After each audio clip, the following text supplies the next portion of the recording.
Lourenço Ferreira fez uma poesia em que ele falava sobre o gaúcho, né? A poesia é mais ou menos assim, que dizia, lá vai o gaúcho correndo, pulando, correndo, vai cada vez mais, vai na frente. Para quê? Ele disse, para nada.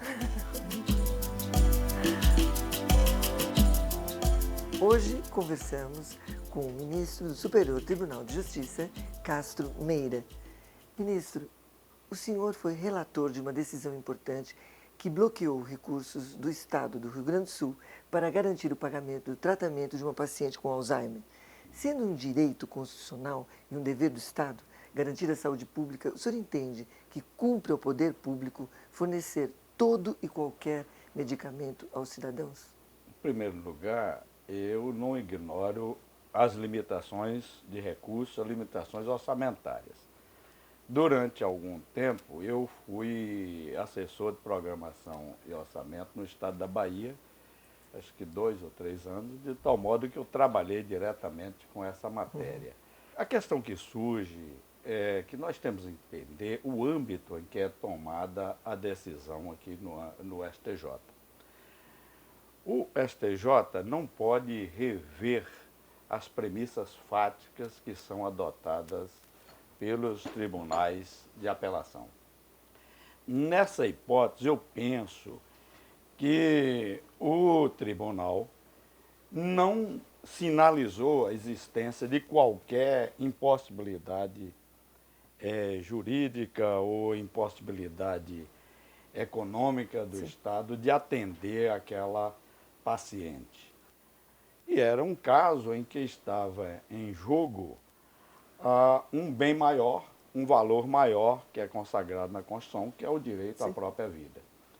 De tal modo que, nesse caso, essa foi a conclusão que nós adotamos. Eu não me lembro assim especificamente do caso, mas era a orientação geral que nós chamávamos. Mas quando o tribunal mostrava que aquela decisão, que não era possível, nós também nunca contrariamos esse entendimento, porque aí já se trata de examinar provas, examinar fatos, e de tal modo que nós ficamos impossibilitados de ir adiante, Sim. pelo menos dentro de um recurso especial. Nessa mesma linha, então, ministro, como contornar a falta de orçamento do Estado com a necessidade de garantir determinados medicamentos? Nós devemos partir de uma premissa de que a Constituição garante que o intérprete maior da Constituição, que é o Supremo Tribunal Federal, em diversas decisões, eu me recordo de uma, por exemplo, do ministro Celso Mello, que assegura esse tratamento. Como fazer para contornar essa situação? Eu creio que se trata de um trabalho de conscientização dos nossos agentes políticos, dos nossos vereadores, dos nossos deputados e do Poder Legislativo, Poder Executivo, para mostrar para eles que essas pessoas têm um direito assegurado e que esse direito deve ser respeitado e implementado como prioridade na Constituição. É o direito à saúde. O direito à saúde foi erigido como um dos princípios fundamentais que está consagrado na nossa Constituição. E nós não devemos apenas permitir que a Constituição continue sendo um mero símbolo que fica nas boas intenções, que nunca é levado à prática. Esse princípio da efetividade tem que ser também funcionar dentro desses direitos que são assegurados à sociedade. Se o Brasil elegeu esse modelo de Estado, nós devemos fazê-lo chegar à prática. Tá certo. Agora, e com relação à TAEG, que é a taxa anual efetiva global, que desnuda os custos embutidos em um financiamento bancário, permitindo assim que os consumidores saibam o custo real dos empréstimos dos bancos. Caso o projeto seja aprovado, ministro, nós, os brasileiros, deveremos aplaudir? Olha, eu creio que sim. E explico. Hoje, quando um consumidor, um usuário, vai a uma agência bancária para procurar o financiamento, normalmente os bancos anunciam a sua taxa de juros. A questão é que nem sempre os juros mais baixos significa pagamento mais baixo no final. Porque nós sabemos que ali se embutem outras despesas, como comissões, de abertura de contas. Sim. Afinal de contas, algumas outras despesas que são todas embutidas dentro desse cômputo. O resultado é que não há uma fidelidade nessa informação e hoje é um direito assegurado pelo Código do Consumidor que todos nós saibamos exatamente o que nós estamos pagando. Sim. E assim haverá maior possibilidade, maiores informações para permitir que dentro desse quadro o comprador possa escolher a melhor proposta para aquele seu financiamento. Sim, até para optar, né? Claro. Exatamente. O senhor nasceu em uma cidade na Bahia que ineditamente leva 2 nomes. Eu vi ali nas minhas pesquisas. Como é isso, ministro? Conte para nós. O Livramento teve vários nomes. O primeiro nome de lá foi Vila Velha de Nossa Senhora do Livramento das Minas do Rio de Contas. Aliás, um nomão, né? Nomão. Depois passou a ser chamada simplesmente de Vila Velha. Quer dizer, do 8 ao 80, né? De 8 a 80, Vila Velha. Como esse nome Vila Velha dava a ideia de uma coisa assim antiga, superada, aí mudou-se de nome de novo para Livramento. Como se percebeu que havia diversas cidades com esse nome Livramento, mudou-se para Livramento do Brumado. Eu já estou na 4ª mudança aqui. Livramento do Brumado foi um nome que sempre teve antipatia da cidade. Se explica a escolha do nome porque o rio de Livramento chama-se Rio Brumado. Sim. Então seria Livramento do Rio Brumado. Mas Brumado é uma cidade vizinha, onde, aliás, fundada por pessoas da minha família, a família Meira. Então, dava a ideia que Livramento era um distrito de Brumado, quando, na verdade, nunca isso aconteceu. Quando era vigário de Livramento, o padre Simval Laurentino de Medeiros, de saudosa memória, era nascido lá em Florânia, no Rio Grande do Norte, o padre Simval fez uma campanha dizendo que Livramento não era do Brumado, mas de Nossa Senhora. Gente, mas que polêmica essa cidade. E o deputado Batista Neves, que era casado com uma senhora lá de Livramento, assumiu essa bandeira na Assembleia Legislativa do Estado. E conseguiu aprovar um projeto de lei, veio aprovado um projeto de lei, que foi sancionado pelo governador do Estado, mudando o nome da cidade. Essa assinatura Sim. ocorreu em praça pública, com um grande palanque. Com todas as honras, né, Com ministro? todas as honras, que estava presente o núncio apostólico no Brasil, Dom Sebastião Baggio. Opa! Então, no momento da assinatura desse ato, o padre Simval pediu ao povo que ficasse de joelhos para que a cidade de vez mudasse de nome e fosse consagrada a Nossa Senhora de Livramento, que é a protetora de nossa cidade. E que nunca mais alterasse o nome. E que nunca mais.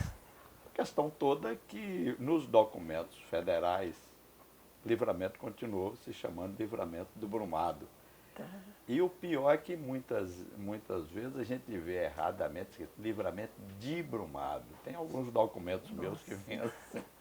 Só para o telespectador gravar, definitivamente o nome passou a ser? Livramento de Nossa Senhora. Tá certo. Bom, até que enfim, né? Até que enfim, eu espero que não mude. Bom, ministro, nós vamos interromper alguns instantes. Você não saia daí. que daqui a pouco estaremos de volta com o ministro Castro Meira, do Superior Tribunal de Justiça.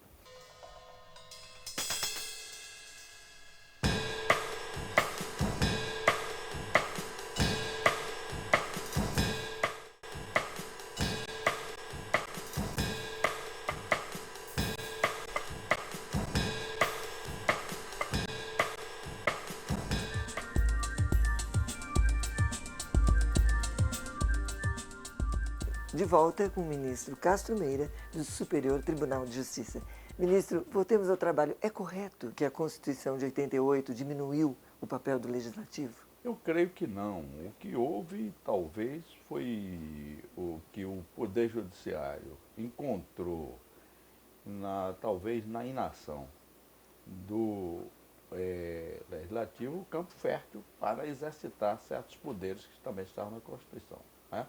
Um exemplo é o mandado de injunção, que a princípio o Supremo timidamente interpretou esse dispositivo, e hoje nós notamos que cada dia o Supremo vem assumindo um papel mais ativo, exatamente para tornar efetivos os mandamentos que estão na Constituição. Ministro, o senhor emprestou o seu nome a 2 fóruns, Livramento e Distância. Muito bem, é muita responsabilidade nominar 2 fóruns, ministro? A responsabilidade é muito grande. Nós assumimos assim uma responsabilidade perante a sociedade, perante os colegas, os jurisdicionados, os advogados, de ter pelo menos um comportamento que seja adequado. Mas eu só quero observar que, com respeito ao de livramento, cumprindo uma decisão do CNJ que proíbe essas nominações, foi já retirado o meu nome, embora essa homenagem decorresse mais de 20 anos. Eu não tomei nenhuma, não assumi nenhum papel, nada disso. A homenagem a gente recebe, não pode dizer que condenar quem lhe homenageou. Mas, ao mesmo tempo, eu também não vou simplesmente aplaudir os atos que sejam a favor ou contra. No caso de Estância, veja que eu sou apenas sergipano por diploma da Assembleia Legislativa, eu sou baiano. A homenagem foi certamente um excesso de generosidade dos meus colegas. Um carinho, né? Um carinho. O caso de Estância, talvez a homenagem mais adequada fosse ao ministro Fontes de Alencar, que é natural de Estância. Acontece que, provavelmente, os colegas, considerando que o ministro Alencar era oriundo da Justiça Estadual, acharam inadequado homenageá-lo com o nome de Estância. E eu, na 5ª Região, eu não ficaria sem nenhuma homenagem nesse ponto, porque os estados que compõem a 5ª Região são Sergipe, Alagoas, Pernambuco, Paraíba, Ceará e Rio Grande do Norte. Esses 6 estados que compõem, além de Sergipe, compõem a 5ª Região. Eu penso que foi a maneira que se encontrou pelo fato de eu haver morado 10 anos em Sergipe, e o fato também de ter ligações muito fortes no estado de Sergipe. Ministro, então, pelo que eu entendi, o CNJ proibiu a nominação do fórum de pessoa viva, seria isso? Exatamente. O CNJ, o Tribunal de Justiça do Estado da Bahia, na época o presidente era o desembargador Pedro Figueiredo, ele expediu uma nota a todas as comarcas do interior da Bahia, indagando se ali constava alguma homenagem em edifícios públicos em relação do judiciário, sob supervisão do judiciário, com relação a pessoas vivas. e, naturalmente, a juíza, diretora do Foro de Livramento, fez um ofício dizendo que é o Sim. grande ministro, a coisa toda, mas aí a ordem foi que retirasse o nome, né? O senhor é um homem muito disciplinado. A disciplina é um atributo para o sucesso? Eu creio que ajuda bastante, né? Desde que a disciplina não se transforme assim numa obsessão, que seja uma coisa que não prejudique outras atividades da pessoa, eu creio que sim. Mas nada deve ser levado ao seu extremo. Agora, o ministro Castro Meira é um apaixonado por cinema. Qual o filme que mais o impressionou, ministro? O senhor se recorda? É difícil. Certamente um deles foi o Cidadão Kane, né? But frankly, ladies and gentlemen, we're just showing you the chorus girls for purposes of ballyhoo. It's a pretty nice ballyhoo. But here's some of our... Ficou, né? Orson Welles, aquele é um filme que realmente impressiona, mas tem outros filmes da linha assim, Água com Açúcar, que a gente Que gosta também muito, emocionam. como o Doutor Zhivago, Sim, é né? verdade. É uma música bonita de Como fundo. Né?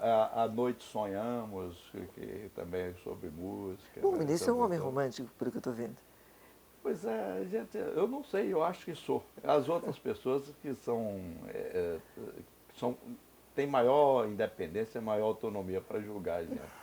Agora, o senhor sabe dizer por que todo baiano é dado, é simpático, hein? É difícil, eu não sei se sou. Estou pressionando, senhora Jaquim.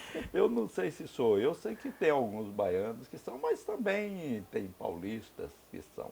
Bom, eu Gaúchos. jamais me lembraria de perguntar se o senhor não o fosse, né? Assim. Mas acho que o nordestino, de um modo geral, tem, talvez pelo fato de ter uma vida, na sua formação, uma vida mais tranquila, não está subordinada àquele corre-corre do dia a dia que caracteriza, por exemplo,